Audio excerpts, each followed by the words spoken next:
अस्सलाम वालेकुम व्यूअर्स, मैं मुश्ताक करल। और अभी जो नोटिफिकेशन यूनिवर्सिटी ऑफ सरगोदा की तरफ से जारी हुआ है वो आपकी स्क्रीन पे आ रहा है। आपको वो नोटिफिकेशन दिखा रहे हैं जिसके मुताबिक कल से होने वाले तमाम इम्तिहानात मुलतवी हो गए हैं। स्टूडेंट्स बार बार पूछ रहे हैं कि कल का पेपर होगा, तो कल का पेपर नहीं होगा, आज का पेपर होगा और इसके बाद के पेपर्स का फैसला बाद में होगा। बाद स्टूडेंट्स ये पूछ रहे हैं कि क्या पेपर ऑनलाइन होंगे या नेक्स्ट प्रमोट कर दिया जाएगा, तो इस बारे में कोई फ़ैसला भी नहीं हुआ, ना ही ऑनलाइन के बारे में और ना किसी को प्रमोट करने के वाले से। और आमतौर पर यूनिवर्सिटी में ऐसा नहीं होता, तो ये पेपर्स आपके बाद में लिए जाएंगे। 11 जनवरी के बाद दोबारा ये फ़ैसला होगा कि पेपरों की तारीख क्या दी जाती है।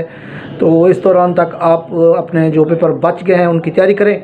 जो पेपर हो चुके हैं ये दोबारा नहीं लिए जाएंगे, जो पेपर होने हैं उनका इम्तिहानात 11 जनवरी के बाद होगा। तो ये अब तक की ताज़ा तरीन खबर थी और ये कंफर्म न्यूज़ है, क्योंकि नोटिफिकेशन आपकी स्क्रीन पे आ रहा है, उसको देखें तो ये आपके लिए एक कंफर्म खबर, क्योंकि अभी भी बहुत से स्टूडेंट्स कंफ्यूज हैं कि आया कि ये खबर कंफर्म है या नहीं है। तो ये नोटिफिकेशन के साथ ये वीडियो अपलोड की जा रही है। अपना और दोस्तों का बहुत ख्याल रखें। अस्सलाम।